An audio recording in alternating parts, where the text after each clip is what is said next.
किसान भाइयों, कृषि मित्र चैनल पर आप सभी लोगों का स्वागत है। किसान भाइयों, यदि आप गन्ने की फसल लगाएं और गन्ने की फसल में एक अच्छा उत्पादन लेने के लिए सोच रहे हैं तो किसान भाइयों हमें 4 चीज़ों पर बहुत ही ज़्यादा ध्यान देने पड़ता है। अगर हम इन 4 चीज़ों को अपने गन्ने की फसल के अंदर कर लेते हैं तो किसान भाइयों एक बहुत ही ज़बरदस्त, बहुत ही शानदार उत्पादन हमारे गन्ने की फसल से ले सकते हैं। किसान भाइयों, पहला है जमाव, दूसरा है गन्ने का ब्यात और तीसरी है लंबाई और चौथी है मोटाई। यह 4 चीज़ें हमारे गन्ने में किसान भाइयों आ जाए तो निश्चित रूप से हम गन्ने में एक बहुत ही शानदार उत्पादन अपने गन्ने में ले पाएंगे। तो किसान भाइयों, अगर हमारे गन्ने में लंबाई और मोटाई आ जाएगी तो निश्चित रूप से एक अच्छा उत्पादन गन्ना की फसल ले पाएंगे। अगर हम समय पर सही खादों का उपयोग कर एवं समय पर स्प्रे करेंगे तो किसान भाइयों हम यह दोनों चीज़ें अपनी गन्ने की फसल में पा सकते हैं काफ़ी अच्छा उत्पादन। तो किसान भाइयों, किसी भी फसल में एनपीके, नाइट्रोजन, पोटाश, फास्फोरस के साथ साथ मैग्नीशियम, कैल्शियम, सल्फर, इन 6 खादों का काफ़ी ज़्यादा आवश्यकता रहती है किसान भाइयों। इसके बाद हमारे सारे माइक्रो न्यूट्रिएंट्स आते हैं।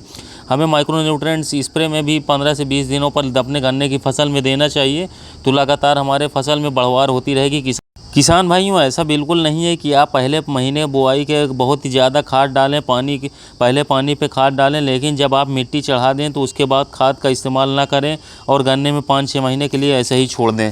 तो किसान भाइयों आपको उत्पादन नहीं मिलेगा। और 3-4 महीने तक बहुत ही ज़्यादा खादों का इस्तेमाल कर लें तो किसान साथियों हमें शुरू से लेकर आखिरी तक बराबर मात्रा में खाद का उपयोग करना है एवं समय समय पर स्प्रे भी देना है अपने गन्ने की फसल में। किसान भाइयों, बुआई पर डीएपी है, पहले पानी पर एनपीके और इसके साथ मिट्टी चढ़ाने पर एसएसपी, तो इस तरह आप खाद का उपयोग करें। इसके बाद किसान भाइयों मैग्नीशियम, कैल्शियम, सल्फर, इन 3 चीज़ों के बाद इसके बाद आती हैं, जो कि सल्फर का प्रयोग बुआई पर किसान भाइयों हो जाता है, पहले पानी पर भी कुछ किसान भाई करते हैं। किसान भाइयों, कैल्शियम का इस्तेमाल आप अपनी फसल पर मिट्टी चढ़ाते वक्त कर सकते हैं। एसएसपी के अंदर एक बहुत ही अच्छी मात्रा में कैल्शियम खाद भी आती है जिसके अंदर सल्फर और कैल्शियम की मात्रा होती है। एवं किसान भाइयों, फास्फोरस के साथ तो आपने सारे के सारे पोषक तत्व मिट्टी में डाल दिए हैं 3 पानी के अंदर। तो किसान भाइयों अब आपको क्या करना है कि जो समय समय पर हम कीटनाशकों का इस्तेमाल कर रहे हैं उनके साथ आपको एनपीके भी अलग से आपको अलग अलग ग्रेड का इस्तेमाल करना है। यदि आप जैसे कि 20-20-20 आता है, 0-52-34 आता है, 0-0-50 आता है, इसे आप बदल कर अपने गन्ने में स्प्रे के रूप में उपयोग कर सकते हैं। अगर आपको ग्रेड नहीं बदलना तो किसान भाइयों आप हर बार 19-19-19 या 20-20-20 इन दोनों में से कोई एक लेकर स्प्रे करते रहें। काफ़ी शानदार आपको एक अच्छी ग्रोथ देखने को मिलेगी अपने गन्ने में। इसके साथ साथ किसान भाइयों, जब भी आप कीटनाशक का इस्तेमाल करें उसके अंदर एनपीके का जरूर प्रति एकड़ 20-20-20 1 किलोग्राम प्रति एकड़ जरूर इस्तेमाल करें किसान भाइयों। उसके अंदर आपको गन्ने की फसल में एनपीके की पूर्ति होती रहेगी, यानी कि नाइट्रोजन, फास्फोरस और पोटाश की आपके गन्ने की में कमी देखने को ज़्यादा नहीं मिलेगी। अब आपका गन्ना किसान भाई लास्ट तक हरा भरा रहेगा। इसके साथ साथ आप चाहें तो कोई भी एक हल्के माइक्रो न्यूट्रिएंट्स भी समय समय पर ले सकते हैं किसान भाइयों। बायोवीटा या सगारिका में से एक आपको दोनों में से बेस्ट ऑप्शन रहेगा किसान भाइयों, जिसे आप अपने गन्ने की फसल में लगाते ही बहुत ही तेज़ी से आपका गन्ना ग्रोथ करेगा। इसके साथ साथ आपके गन्ने में अच्छी बढ़वार आएगी, कल्लों का फुटाव अधिक आएगा, पैदावार में किसान भाइयों काफ़ी फ़र्क आएगा। क्योंकि किसान भाइयों बायोवीटा के अंदर सभी हार्मोन्स पाए जाते हैं, सभी प्रकार के उर्वरक छोटी छोटी रूपों में पाए जाते हैं। आप एनपीके के साथ बायोवीटा का इस्तेमाल कर लीजिए। किसान भाइयों 1 एकड़ में अगर बात करें तो आप 350 ml बायोवीटा ले लीजिए किसान भाइयों। बायोवीटा लगाते रहेंगे कीटनाशकों के साथ तो किसान भाइयों काफ़ी शानदार आपको गन्ने में लगातार बढ़वार देखने को मिलेगी।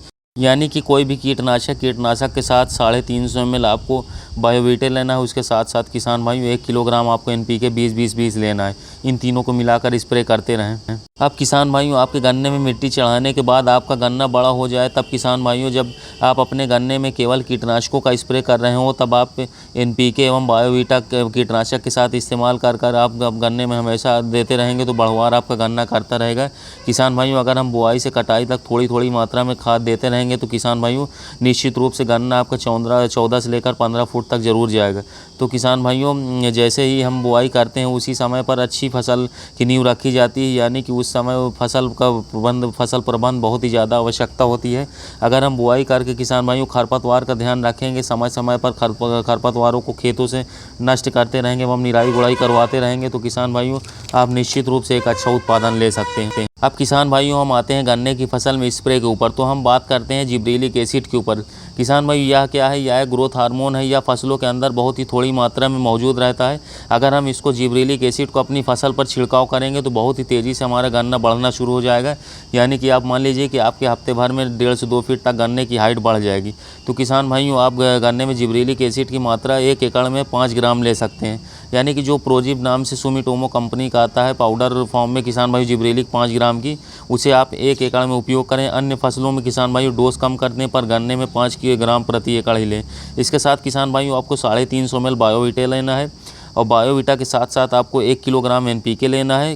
किसान भाइयों आपको NPK में 19-19-19 या 20-20-20 लेना है। किसान भाई इन तीनों को आप अच्छी तरीके से घोलकर अपनी फसल में स्प्रे करते रहें।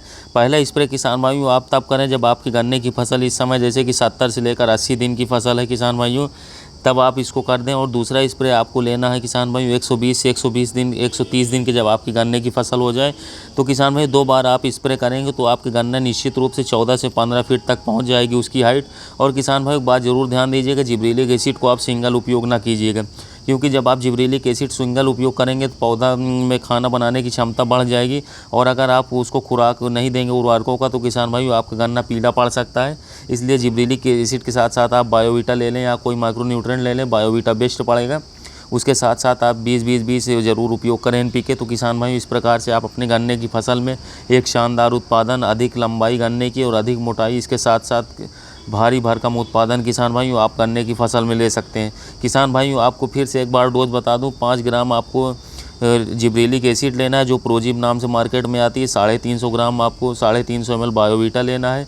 इसके साथ साथ 1 किलोग्राम आपको लेना है NPK 20-20-20 या 19-19-19। किसान भाइयों ध्यान दीजिएगा, एक बार में आपको शानदार रिजल्ट मिल जाएगा, पर आप एक बार 70 दिन पर उपयोग कर लें, एक बार 120 से 130 दिन पर उपयोग कर लें, यानी कि 2 बार आप उपयोग करेंगे तो आपके गन्ने में बहुत ही शानदार रिजल्ट देखने को मिलेगा। धन्यवाद किसान भाइयों, मिलते हैं नए वीडियो में। वीडियो अच्छा लगा हो तो चैनल को सब्सक्राइब कर दें, वीडियो को लाइक करें।